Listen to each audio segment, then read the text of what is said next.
Mary Hess. Here. Tom Mattia. Victoria Newport. Here. Lacey Williams. Here. Next, I'd like to start with the Pledge of Allegiance. I'm going to ask young Mr. McCarter here to come up and help lead this flag. Right here, do something. I pledge allegiance to the flag of the United States of America and to the republic for which it stands, one nation, under God, indivisible, with liberty and justice for all. Thank you. Appreciate it. See, you were the student sitting closest to us, so you got a job. All right, tonight we're going to start off with public participation and recognition. And this will be a recognition of the National Merit Scholarship semifinalists and commended students. During the month of September, Allegra, and forgive me, is Allegra here? Yep. Huh? No, she didn't come. No, Allegra. I was gonna ask her if it's Dumel or Domel. Do we know? Domel. Thank you. Allegra Domel and Josie Stawanoga. Did I do that one right? Is Josie here? Stawanoga?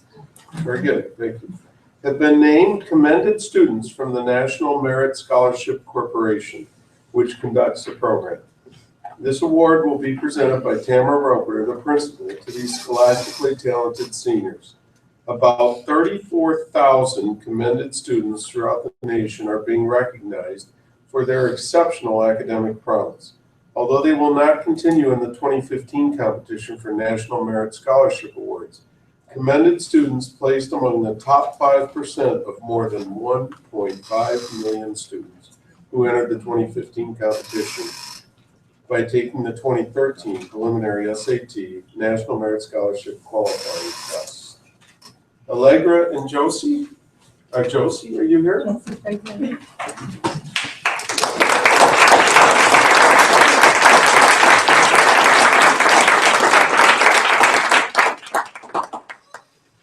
We as a board would like to present you with a little certificate.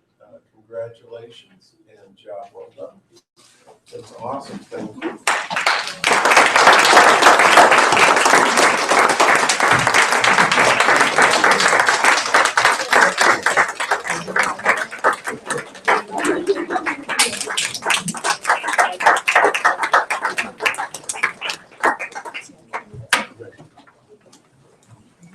Josie, I owe you an apology. There was a whole other paragraph and I cut it short.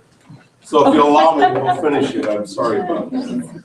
The young men and women being named commended students have demonstrated outstanding potential academic success, commented a spokesperson for NMSC. These students represent a valuable national resource, recognizing their accomplishments as well as the key role their schools play or their school plays in their academic development is vital to the advancement of educational excellence in our nation. We hope that this recognition will help broaden their educational opportunities and encourage them as they continue their pursuit of academic success. So well done, Josie. In addition, DeKalb High School is extremely pleased to announce that one of our students is a National Merit semifinalist. The student is Jacob McCarter. This academically talented high school senior has an opportunity to continue in the competition for some 8,000 National Merit Scholarships worth about $35 million that will be offered next spring. Jacob?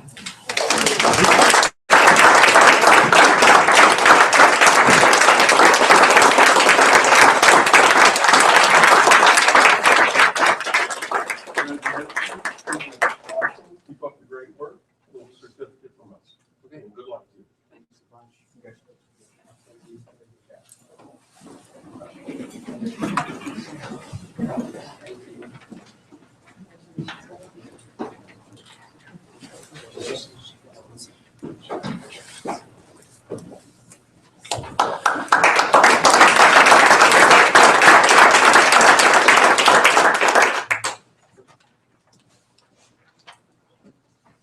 Okay, well done, guys. That's awesome. It's really cool. let's see, this is normally the point where I skip over committees and so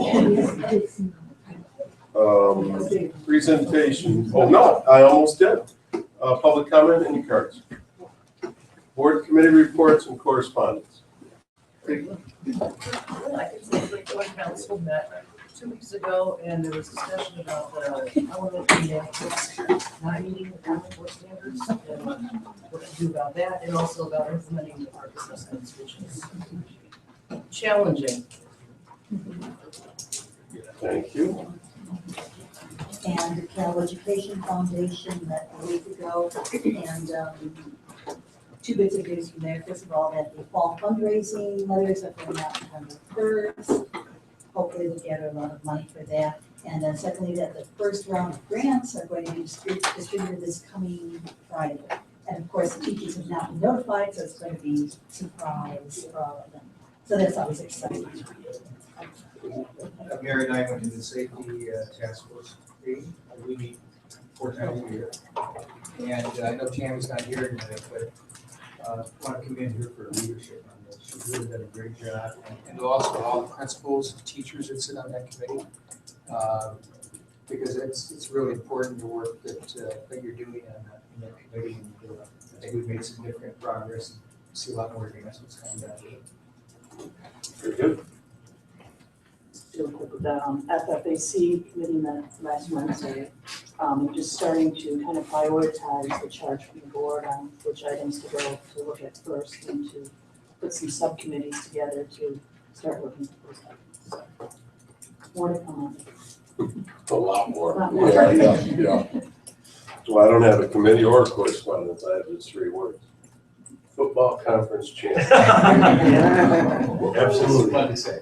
Yes, it is. Okay, next, one-to-one technology update, Kelly Hamilton and Anna Woodley.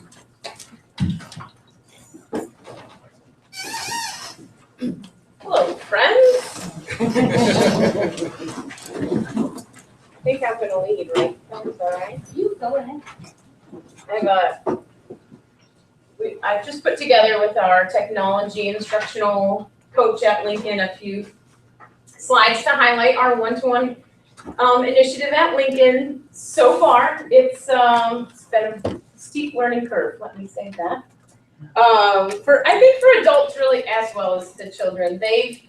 Let me say this, our students, well, of course, they're the highlight, right, of our lives. They're so much fun. They have been flexible, they have been excited and motivated, so that's all been fun, but there are times where we're waiting or we're thinking it's gonna go one way and we learn flexibility at every turn.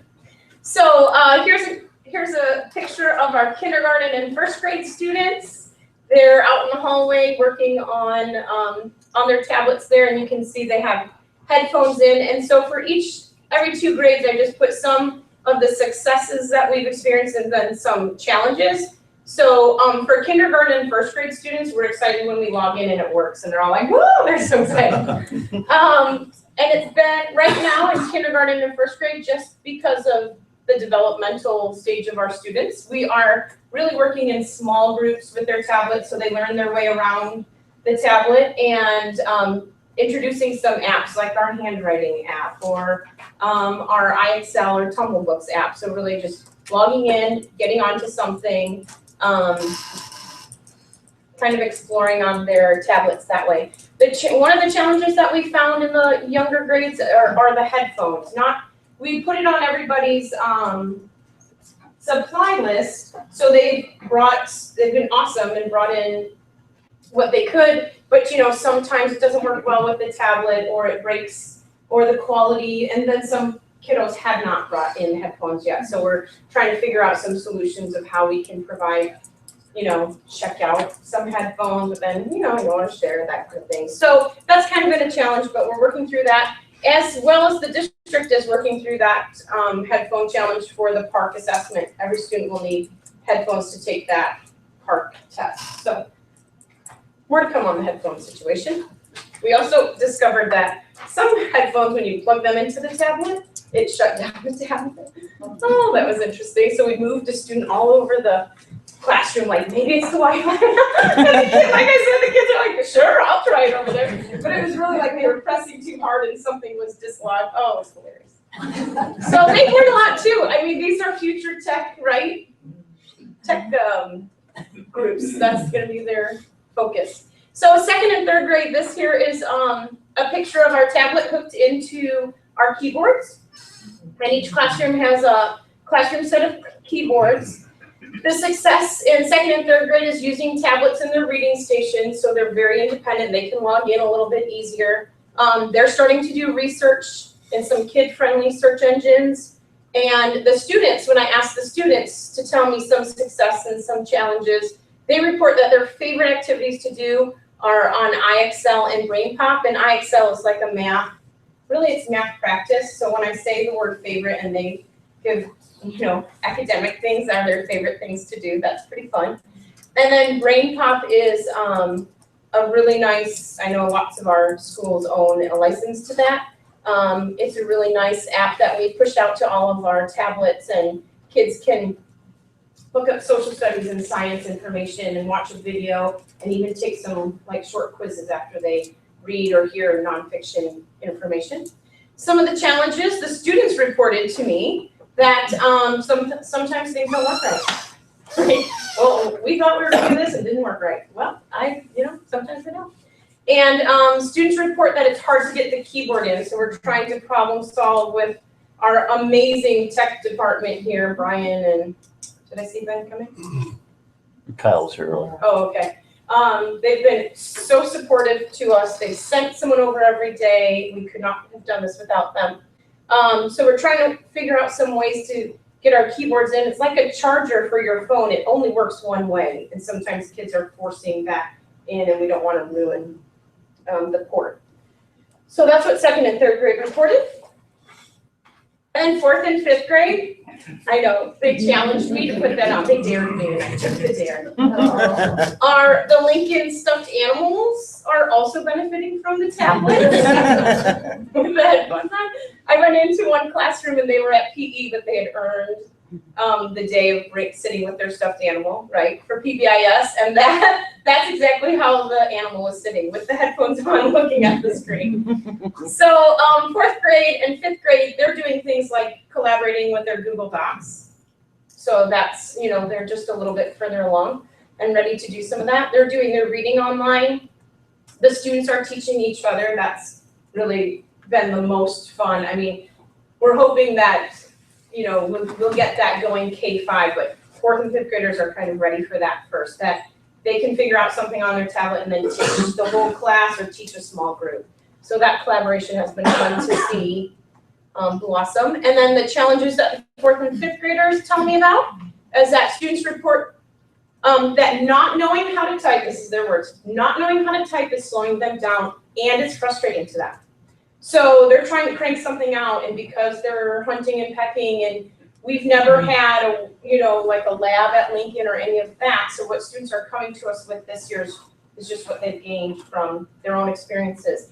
So students have told me, like, that is slowing me down, Mrs. Williams. I said, I understand that. So we have already pushed out a couple of free keyboarding apps. We're experimenting to see which one works the best for us, and continue to get kids' input on that. But that was interesting to me. I would not have predicted that they said that. Mm-hmm. And then just generally, some of the successes that we've had as a school, we have taught many of the lessons about digital citizenship school-wide. So kindergarten through fifth grade, basically it ties into our PBIS, which is how to be responsible and respectful on technology. What are safe searches, what information can you give out, what information can you not give out. And then our upcoming Title I night will include students showing their parents how to use the tablets, because we did not have tablets in and ready at our open house night or curriculum night. And then some of the challenges school-wide we've experienced was getting our Samsung school up and running, and that's kind of a learning management system where we can house our lessons and push them out to students. And we just couldn't get nailed down a date for a trainer to come in and a date once school was in session. So we have had that training and folks are just starting to use Samsung School right now. And then getting hardware in and the tablets ready. So the tablets were in this summer and our cases that we needed, they weren't in till until Brian really They're like hunted them down. less than a week before school started. Right, so then, getting barcodes on everything, getting those tablets into the cases, that took manpower and time, and so they're there now, but it took us a little bit of time to get there. Any questions about the Lincoln 1-to-1? Yes, sir. Just the overall tone about this in the building is, Well, not to downplay it, but it's kind of fun. It's just, we're having fun with it right now. The children are having a lot of fun with it. I've noticed that teachers, always being the bravest humans on earth, are putting tablet time right after recess. So you have to be in a recess to get onto tablets after. But it's so motivating that we can start, I'm hoping we'll start to see some behavior benefits of that too. The teachers have been phenomenal. Our teachers have attended every training. They've stayed after to get their questions answered. They're making great use of Jennifer Lycan, who's our instructional coach. And Jennifer has said oh, I didn't know that was even happening, because they just took the ball and tried to roll with it. And if they get stuck, then we'll ask questions about that. So we're just having fun with it, really. I don't think it's yet to the point of where students are teaching students all the time. I think that's kind of our vision, but you kind of have to take those baby steps to get there before you do. Yeah. Yes. Any feedback from parents? Well, the parents came at curriculum night oh, well, where are the tablets, Mrs. O'Yu? I said, well, they're not quite in and ready yet, so be patient. And they asked for a while, when are they coming? When are they coming? And so now that they're in and we're up and running, the PTA has said their students always come home to tell them about what they've done on the tablet. Nothing else now exists. We do nothing else at Lincoln except for tablets, the children report. So now they're kind of coming around. So we're taking the opportunity of our Title I night to really open up every classroom and have tablets out there and let parents come in, and students will have kind of like a web quest that will take them through and explore their tablet with their parent, just so they can see what's on there right now. Yep, go on. I was thinking the connector, even a drop of fingernail polish and color code at the top when you connect is helpful. Oh, that's a good Just an idea. idea. But also, I was thinking when you mentioned typing, at my organization, we don't hire anyone now for any job unless you can type. It's just a requirement. It's about a return on investment, the performance of that particular individual. And now I've got a freshman in high school, and my son is limited in how quickly he can do things because he doesn't have the skill to be able to type. He was never formally taught that in school. So we've been working on him with apps just like you. Sure. And so correspondingly, my daughter in 6th grade, working with her to teach her how to type. Now we have an issue. We were talking about 3rd, 4th, 5th graders, that this is an impact that the student is actually saying, hey, this is an issue for us. Yeah. I would love to see or know more about what are we going to do as a district where this isn't just necessarily for one-to-one. This is to be a member of our society these days. Typing is a requirement. Right. So I would anticipate us to. Well, I think we'll also bring that up and talk about it in our technology committee, our district technology committee. And I know the curriculum department is also, and I know Christy Meyer at Jefferson is piloting, is it a type to learn? 4. Yep. Excellent. And they have a lab, and so they have scheduled times that kiddos are going into the lab. And that was going to be my question. Where does this fall? Because tech committee, sure, but this is actually impacting. It's correct. Yeah, exactly. Yeah. Okay. If I can say, there's other issues is, what's the future of personal writing? Yeah, right. So it's okay, we just say scrap cursive writing, I don't think anybody's used for that. Right, but no, that's just. No. This has got to go. But anyway, but that is one thing to talk about, how do we balance those? Anyone else? Anybody here? All You're up and right. running. So I was trying to decide, where to start. So I picked 4 topics that I was going to cover, and I tried to hit just some things some questions that people maybe had in the beginning before we adopted this and how that's going now. So one, we were wondering, would the students take care of the Chromebooks at all? Would they remember to bring them to school? And then my role as an instructional coach, is that really needed, and how is my time being spent? So, so I have a little data for you. This is all from September. So I just kind of compiled documents from September. Only 3 computers in September were out for repairs because of the kids, which I thought was shocking and wonderful. Because, and there were we had 20 out for repairs, but that was, fans, things were overheating. It's getting technical again. There's some tech problems with the actual hardware itself. So that was not the kids, and I was very pleased with that. And then how many kids were forgetting them at home? We had 19 in the month of September. And that's both schools combined. So less than 4% of the kids were forgetting them at home, which again, I thought, yes. Mm-hmm. And one girl told me just today, she said, I need to go call my mom. I forgot my Chromebook. And I was like, well, you need to just go borrow one. She's like, I've already done that once. I don't want to get in trouble. Like, yeah, that's fantastic. I was very happy about that. So to answer those questions, will I take care of them? It looks like, for right now, it looks like they're doing a pretty good job. Have there been a couple of instances? Yes. But with all of those 8th graders, I'm very happy with that. And will they forget them at home? No, it seems like they're bringing them. So that's great. That's 2 good news. I also did a survey of the 8th grade teachers, and I plan on doing that again in the spring. And one of the questions I asked them was, is it important, do you feel like this transition to one-to-one, is it important to have the instructional coach? And 77% of them said, yeah, that's an important piece of it. But then, what has the instructional coach been doing? In September, 92% said when I saw the instructional coach, it was to do tech support, which is a little scary for me, because I didn't want to be in a tech support role. One, because remember, I'm just an elementary education major, so I don't really have the tech, I can't really help you if the Chromebook is broken.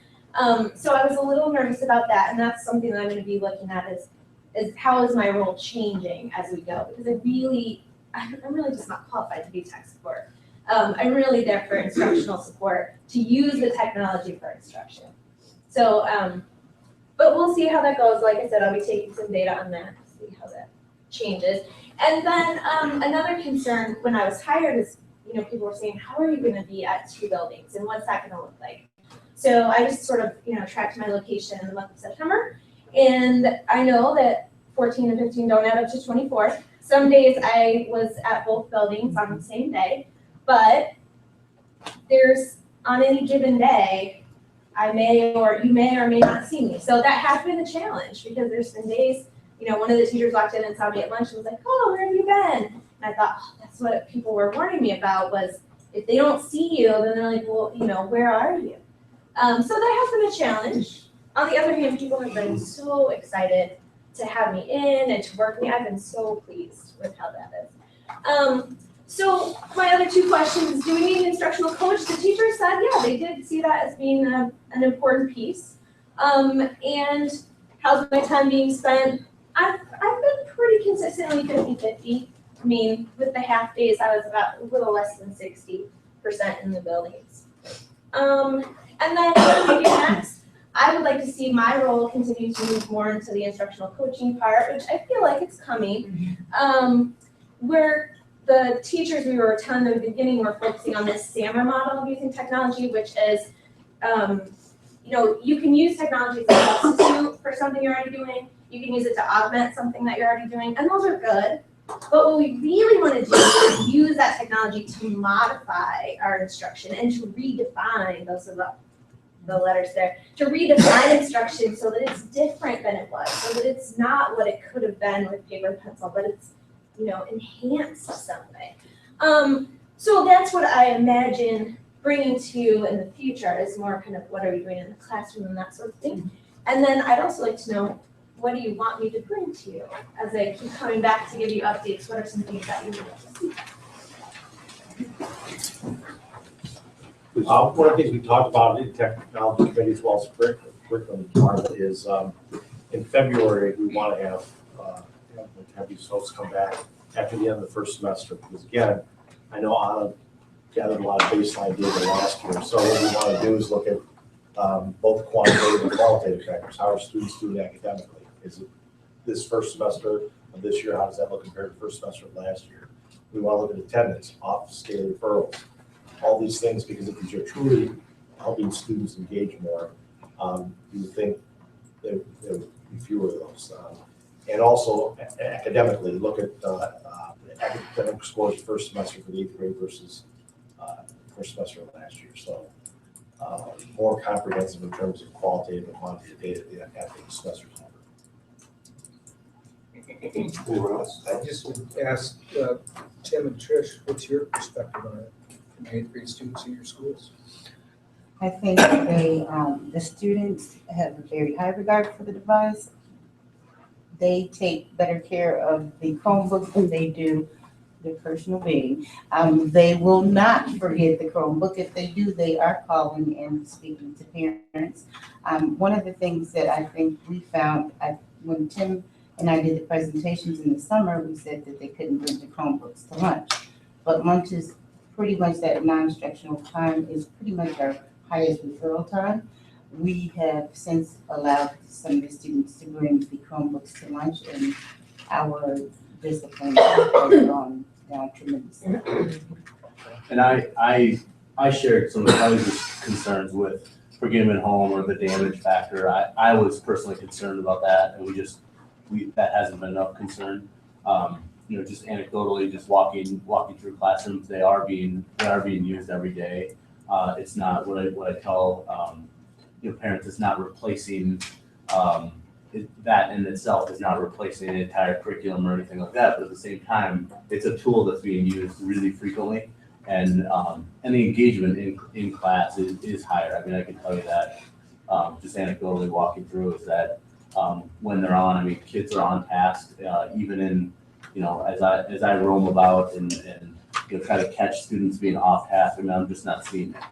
So it's going really smoothly. And I think for staff, they're really excited about learning. One of our staff members that I thought would be apprehensive about implementing the device, I walked down the hallway one day, Mom Quinette and I, and she's like, "Come see what I'm doing." And so I think teachers are really excited about implementing technology in instruction. That was going to be my next question. Kelly, do you think they're embracing it? I have been so happy. I mean, just, coming in and thinking, how are people gonna take leave just in general? How's that gonna work? Are they gonna, wow, I mean, really, and I was saying, like, for hunting teachers especially, I think they, because, then there was those tech roadblocks at the beginning. I think they were the first ones to hit the roadblocks because they were, like, the first ones on it. And then, and then it was like, was that they a couple days in, let it get going, and then they were on it. But it's just been so amazing how much the teachers have been so excited about putting it out there, about like, well, just, show me like one thing I can do. And I've been so, just 100% everybody has at the very least, talked to me and said, well, what, give me some little idea, or they're already doing it. And then, I don't see them as much, but it's been really good. Roger laid all the groundwork. Yeah. Right, you laid all the groundwork. I don't know if Yeah. I was wondering, is the language arts component up and running now? I know Yes, that so- wasn't at first. Right, and that's been a cause of some anxiety. Yeah. We met with the language arts people, or the hardcore people, one more time. The 8th grade language arts met with them. Well, actually, all language arts, but 8th grade met alone with the hardcore rep. What was that? The last institute days. And that did a lot. Like, he walked the 8th grade teachers through it. Here's what all this, here's how all the software works. Here's what it'll do. And I think coming off of that meeting, people were so much happier and really like, okay, we're ready. Most people are still finishing up their novel studies, so they haven't really rolled it out in their classroom yet, but in the next week or so, that's going to happen, and Denise and I are going to be in the classrooms. You know, we've offered to be there in all those classrooms as much as the two of us can be to make sure that that goes pretty smoothly. And I did go to this classroom last week just to get the kids all on, and it went pretty well. I think that's gonna be ready to roll. Well, it's ready to roll. I think the team's gonna be okay. Good. Yeah. So Anna talked about some of the strengths and the challenges that are in eighth grade. Are we seeing any challenges that? You know, we saw a lot of challenges up front. You know, like the first couple weeks, we realized all sorts of little things that we hadn't anticipated. Like the little Wi-Fi thing wasn't quite in the center of the room, and if it just moved a little to the right, then it would work great. And I mean, there was lots of little things in the beginning. And so there was a little bit of frustration about that. Like, oh, this doesn't work, and we were so excited, and it was gonna go. But then, yeah, I mean, Brian said, look, we'll send you somebody every single day. We've had people in there every day.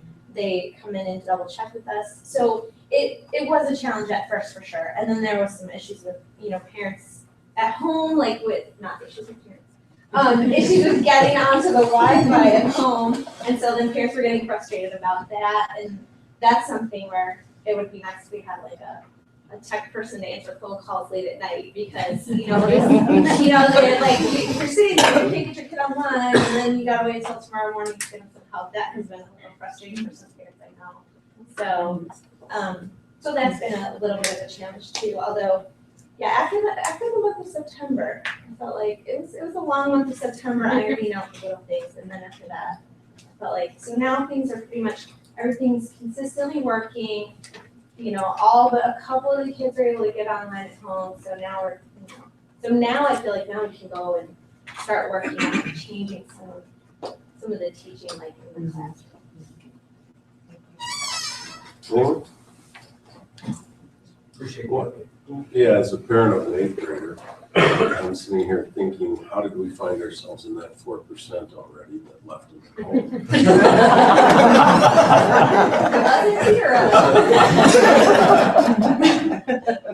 Number 3, you know? And that last thing you brought up, I mean, most of it, yes, the typing, you'll see them working on it, and they work on it. It's not, he hasn't complained about being slow that way. I think he just thinks it's better than writing, cooler, But that issue at home has been an issue for us.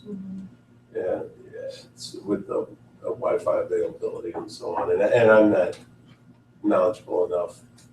We have enough stuff in our house where it's not just the Chromebook. When that's not working, there are other things that aren't working. So clearly it's whatever that device is in my wife's office, but that has been a challenge.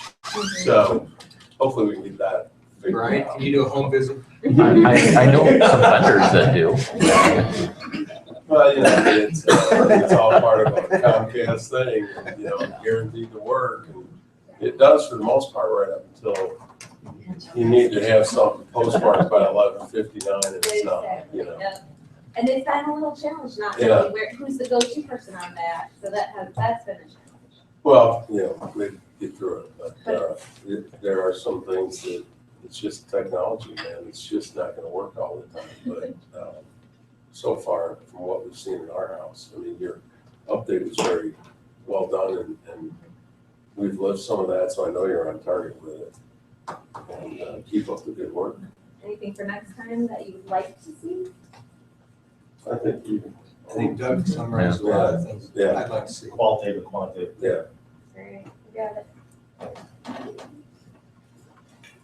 All right, next, AP Human Geography, Tamara Roper and Atal Shakir.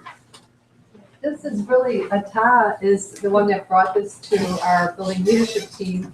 In the spring, I believe, is when we introduced this to this.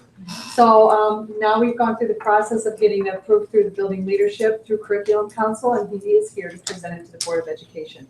Very passionate about it, so it's all yours. Here. Good evening. Everybody that attends. I don't want to have my back to anyone. Maybe I'll just stand right here. Stand right here. Oh, okay. Yep. Stand right here. That's fine. Okay. Our presentation has been for AP Human Geography. For short, we call it AP Hub because it just seems to be a big breath to say all of that at one time. We're looking to challenge mostly our freshmen. So at different levels throughout the building, sophomore, junior, senior, there are AP offerings. We would like an AP offering for our freshmen, predominantly. Now, according to College Board, the class should be open to any students that are interested in taking the class, but predominantly, we expect this to be a freshman class.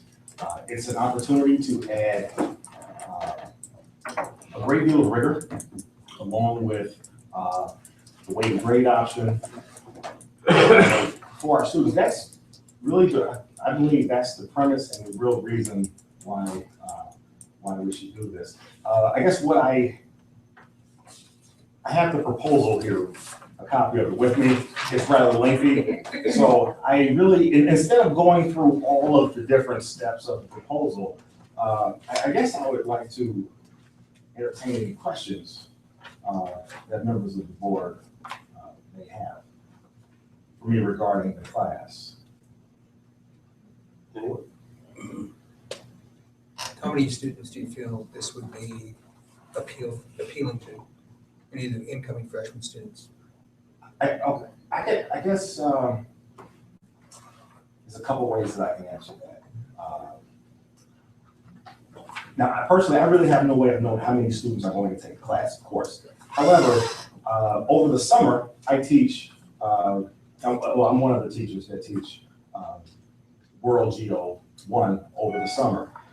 Each summer that I taught this class, I believe that I've been able to personally identify a number of students that some even coming in had the ability, as you know, during summer, to have done very, very well in an AP geography class. And I think others that, as Judy, I like to use her terminology, those that accepted the challenge that I offered during summer and stepped up, after doing so, I felt that they were now able, maybe not at first, maybe it wasn't there just yet, but after challenging the students and the students actually stepping up over summer, I felt that they would have been able to be able to take that course and do very well. Over this past summer, I infused some of the topics from the AP Human Geography, AP Hub course into my World Geo 1 class. And it was tough. Some students struggled. Some struggled more than others, but I found, along with different levels of struggle, I found that some students were able to work their way through the struggle, go home and study, and come back and do very well. I saw some that really stepped up, and there were some that it was almost overwhelming for, and I had to really help them along the way. But I believe that this class is incredibly doable for a freshman coming out of 8th grade, and that it would be an outstanding option for our school district to offer to our students. Yes, I'd just like to make a comment. Dr. Huber, how many classes of World Geo do we have this year? In the Summer. Four sections. 4 sections. And that's basically, that's students who want to get ahead. That's a class that they want to take over the summer before they start high school, so they can take other elective classes. So you're talking about 4 sections of students in summer school who potentially could be part of the students that you drop on for the AP. Yes, and those are just the students from summer, right? That may have said, you know what, as Doug said, I'm here to get ahead. So I'll take this class over the summer. I really like it. Now I would like to take it to the next level. So I think there would be some students that could take that track as to go along with or complement the students that have already decided I'm going the route of AP, rather it's, of their own volition or a little bit of encouragement from the parents. So as far as the number of students, honestly, right now, I would think that the class would be very popular. But is there a recommendation to be made, like from from the middle schools of potential students, or is it open to anybody? It should be open to everyone. It should be open to everyone, knowing that this is an AP class to be taken as a freshman, knowing that that means there's a tremendous amount of homework, reading, and high expectations. Tom, that's actually the criteria for the Yeah, I College was gonna Board is if all students are eligible. Okay. Well, I'd just like to say, I applaud this because the freshmen don't have any of these offerings available at this time.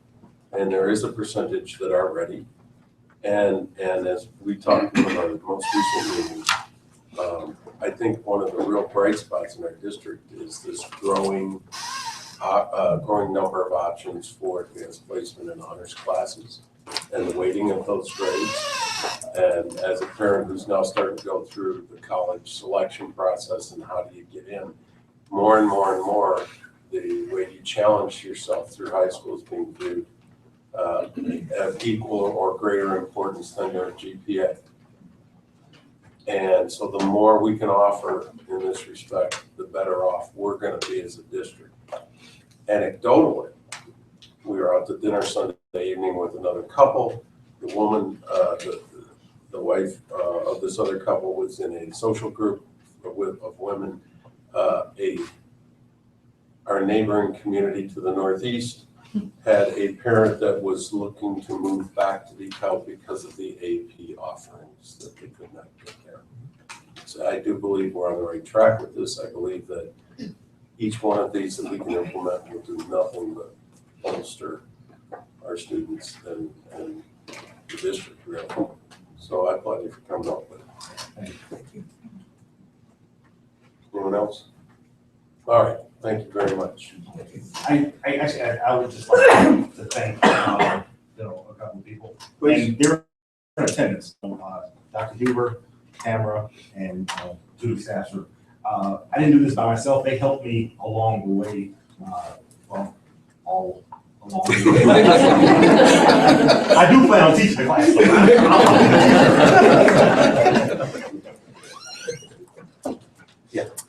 Do we have a consensus in to bring this back next week? Yes. Okay. All right, thank you.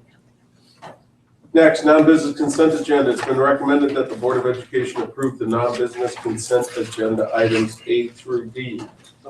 Second. Thank you. Vicky?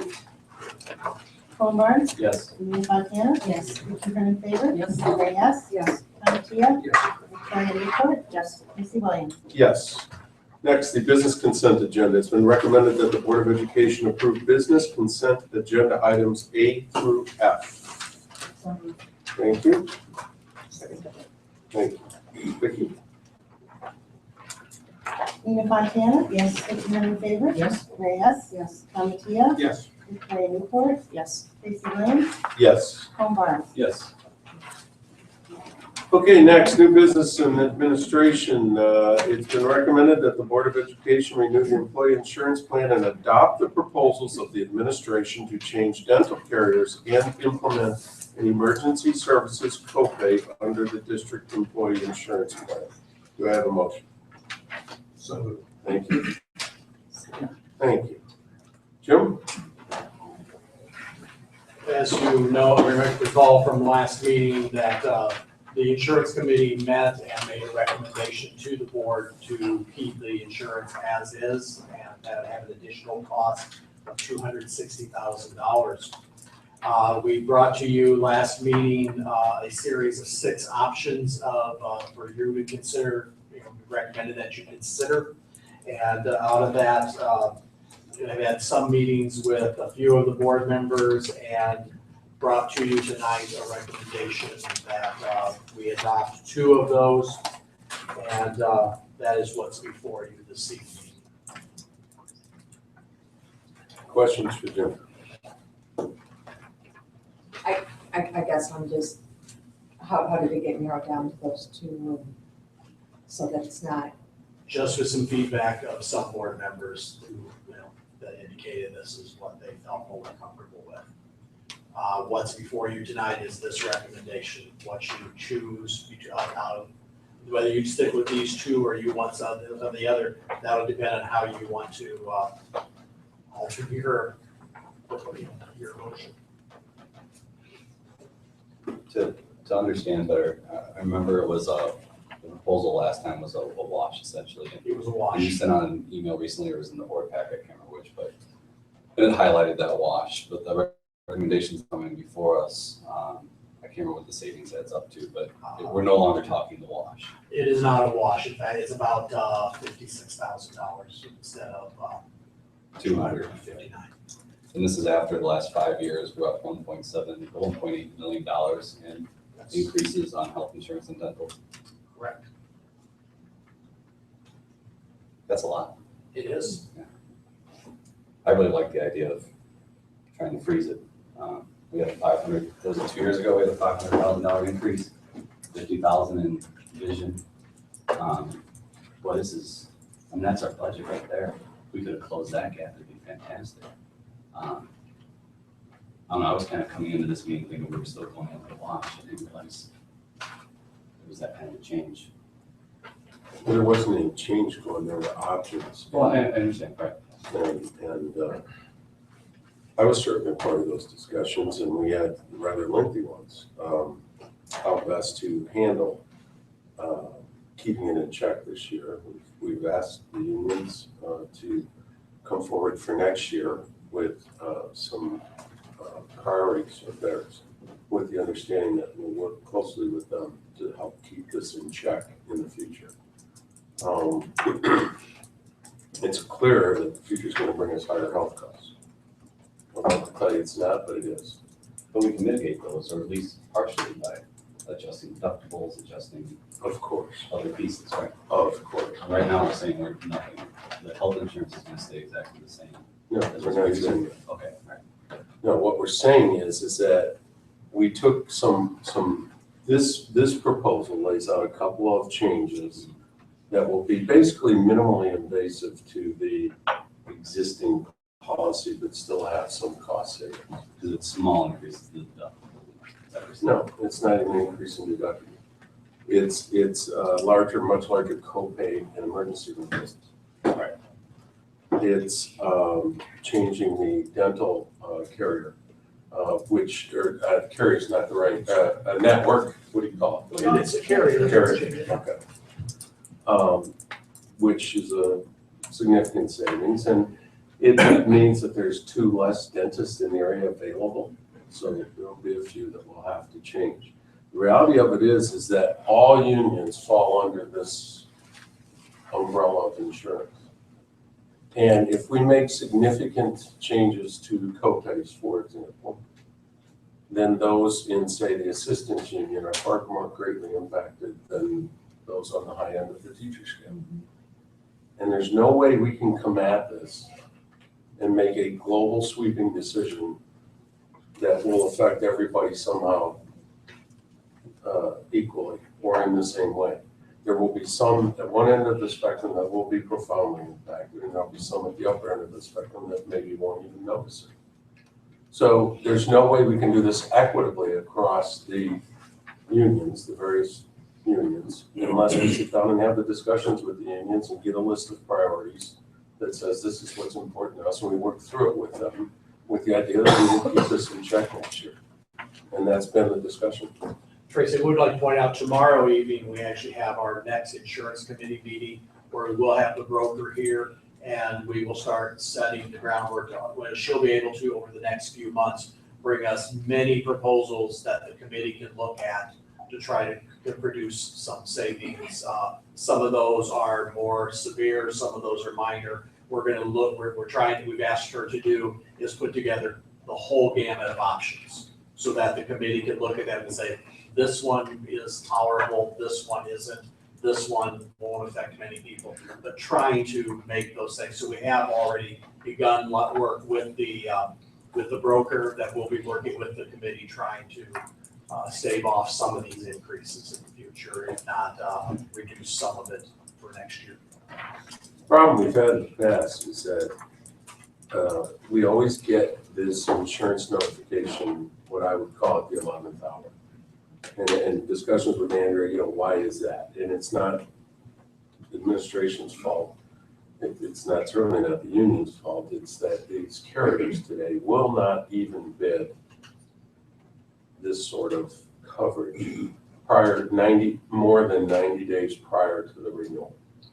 We can't even, we talked about this. Why can't we get out in front of this? Why can't we get some bids in and have time to discuss it with those affected and then make reasonable decisions? And the fact of the matter is that carriers won't even oblige us with some sort of proposal or bid. So we find ourselves here now, coming up on November 1st, which is the open enrollment time for new hires. And here we are on October 21st, trying to decide how equitably we can adjust this and keep it in check within our budget constraints. And frankly, it's not working well, clearly. We wouldn't have had all this escalation in the last few years and not really had an improvement in services, right? So the only way we can get out in front of this is to, at this point, say, okay, starting next year, we're going to work closely with all three of the unions.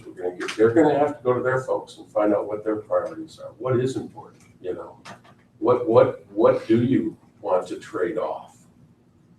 What are you willing to trade off so that we can fiscally keep this better managed, but do it in a way that serves our employees as best as we can. But we're all getting back into the corner. Everyone. Yeah, it'll absolutely have to be a part of it. 1.8 million in 5 years. I mean, it's a staggering amount. It's something that we all have to address. Yeah, I couldn't agree more. I don't think there's anybody here that would. Priority and go forward as a collective group, meaning board, administration, unions, figure out how we do this. Because I would love to see more teachers and reduce class size. I would love to get the resources that they need in order to deliver a better education to our kids.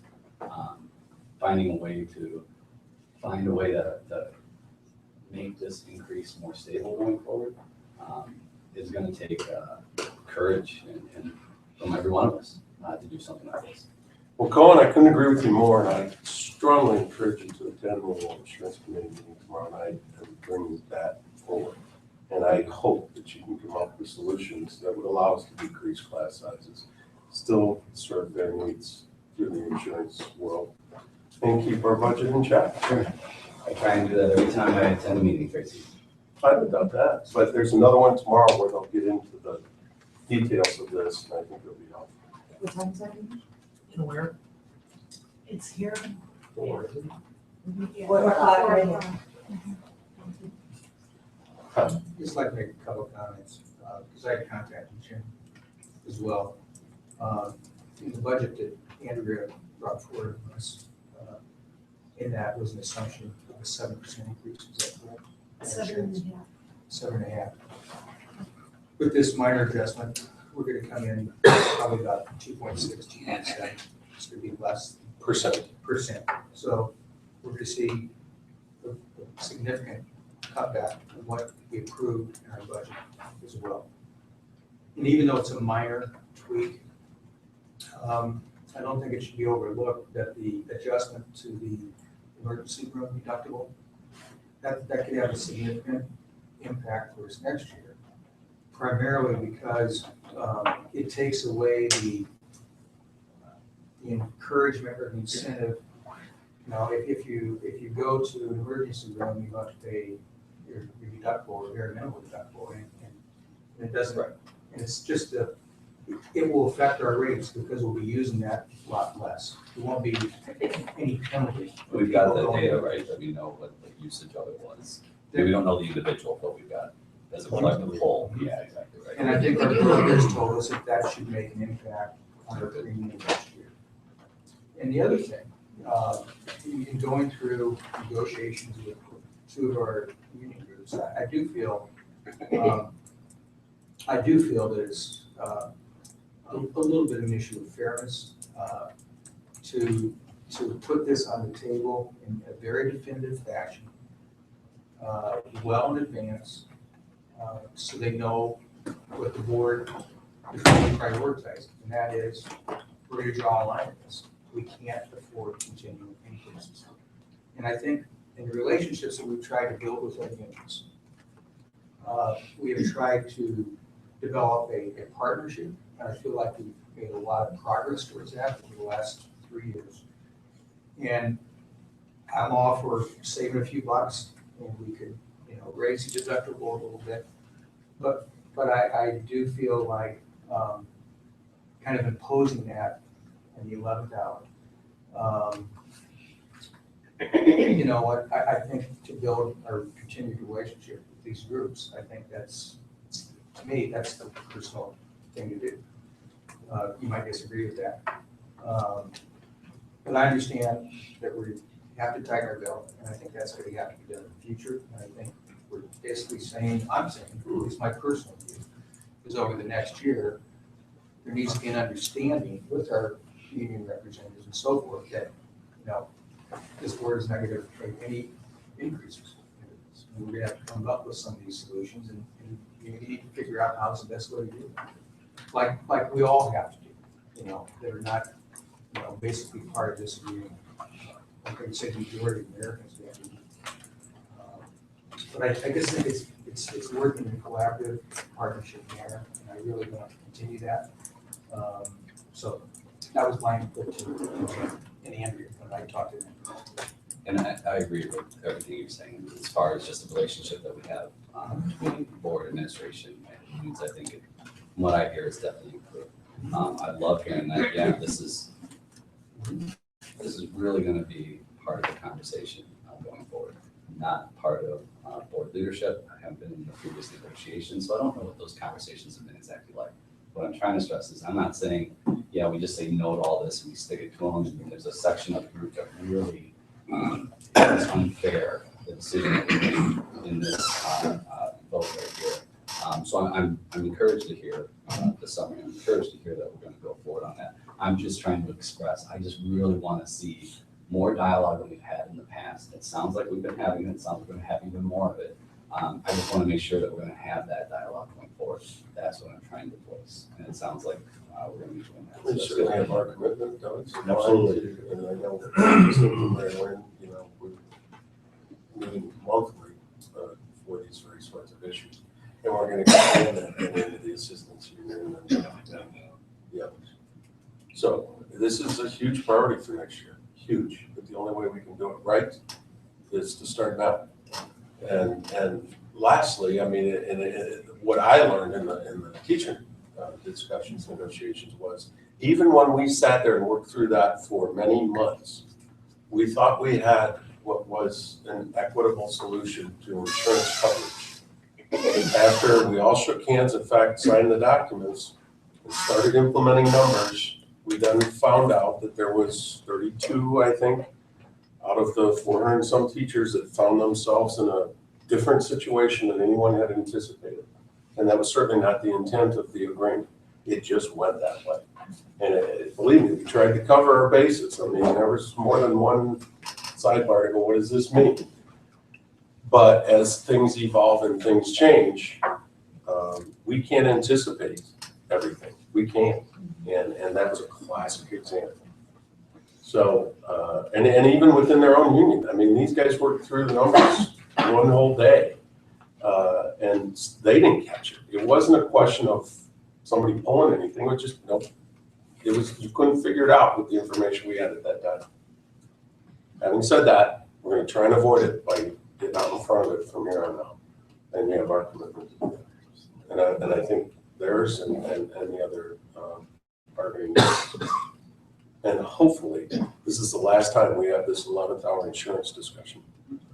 A year from now, I'd like to come back and go, look what we have here. Here's the changes. Here's what everybody's happy with. And by the way, there's no increase in health costs. I'm sorry? I just, how can we when the companies don't give us the kits? Excuse me. Well, yeah. Well, no, I mean, you know, Like you said earlier, we're stuck. but we'll be able to react Yeah. appropriately. Instead of initiating a discussion at that point, we'll be able to say, we'll have a series of if-then scenarios. Correct. Well, And- guys, work on this. Yes. Exactly right. And then that expedites the whole discussion, you know, where we can do this efficiently in the 11th hour. And because apparently that's our option, right? I mean, Because I Unless something changes Yeah, between now and a year from now. The time frame is not going to change. This is the time frame of which we have to deal with it, and on a go-forward basis. That's the way the insurance companies work. It doesn't matter where you're at, and I don't know, Jim, if you have anything to add to Yeah, that? it doesn't matter what company you're dealing with, this is what it is. It's the industry standard. And, I mean, we have to have the, our insurance broker has kind of come up with some different models as well. You just anticipate if this happens, these are some potential options. If this happens, these are some potential options. I know they don't know exactly what it's going to be, but we are paying them to provide a service, and we need to keep the pressure on them as well. Well, I think that is kind of what she laid out, is the different Understand, co-pays. but we need to and see, we'll need to see some of that earlier, even though I know she doesn't know exactly what the quote's going to be. Right. But we're still going to have to do some modeling. I mean, they do that all the time. I mean, we could very reasonably guess, you make a guess of what percentage we're looking at. Andrea forecasted 7.5%. Fortunately, it came in under that. If we, we can assume 7% and say, okay, how do we get there? We could do that well in advance. Well, yeah, it's not always a budget. We have to remember it's just the actual dollars. So when they come forward and have these absolute numbers, this is the time to tackle how you're going to mitigate that. Budget or not, where we find out these are now the real dollars, right? I mean, because in the forecasting, we're very conservative. That's why we put those increases where we do. Yeah, this time now is when they reveal what these new premiums are going to be, is when the action has to take place. Because as I said, these are now absolute real dollars. So however that message is on a go-forward basis, this is a time frame, and those are the discussions that will have to be more serious. Well, in defense too of the 7.5%, it's easy to say, well, you over budget, and, but in the few years that we've been on the board, we've seen everything from a flat, no increase the first year, I believe, we considered ourselves profoundly lucky. And the very next year, I believe, was a 9% increase. So it doesn't seem to be predictable, really. But we'll have to do the best we can, and if we have good discussion about priorities amongst the various groups, we'll know how better to handle it. It's that simple. But we'll start now. Any other questions or discussion? Ms. Favor? Sitting there looking at me, I don't know, it's like something was spinning in there. All right, roll call please, Vicki. Vicki Herney Favor, Yes. Mary Hess, Yes. Tom Mattia, Yes. Victoria Newport, Yes. Tracy Williams, Yes. Colin Barnes, Yes. Nina Fontana. Yes.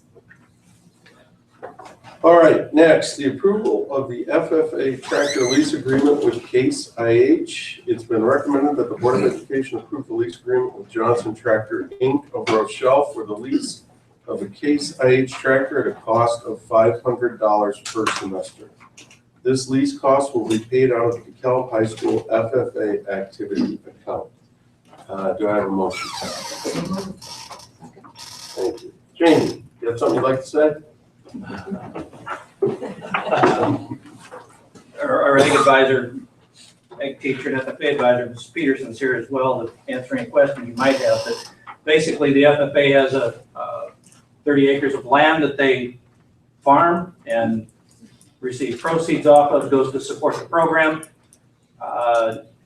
The FFA last purchased a tractor, I believe in the late 1970s, that is still in existence there. There's also one from the 1950s that's involved in that program. And some reason we think maybe we ought to be upgrading this equipment. We've looked at a purchase. We went out for bids.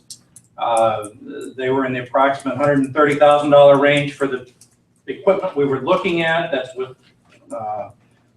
government discounts, which was significant. And what we discovered in the course of this process is a program with Johnson Tractor and Case New Holland that they would provide us a new tractor each semester for a cost of $500 per semester. That would be much a better piece of equipment than we were bidding for. We couldn't afford what they were offering, quite frankly. So we're not asking for funds. We just would like your blessing. Any questions for Jane? I would just say, great research, on finding something like this. It's great. Thank you for all your hard work. This has been a process. It's been going on for months, so that it came to such a conclusion, it's lovely. Blind squirrel finds an acorn once in a while.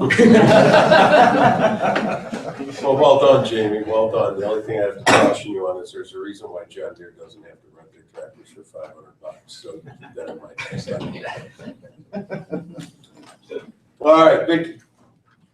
Mary Hess, Yes. Tom Attia, Yes. Victoria Newport, Yes. Tracy Williams, Yes. Colin Barnes, Yes. Lena Fontana, Yes. Vicky Herman Favor. Yes. Anything else before we adjourn tonight? Again, well done, Jamie. $500, you can't buy a rear tire for that. Nothing? All right, need a motion to adjourn. Second. All in favor, say aye. Aye. All right, that'll do it. Thank you.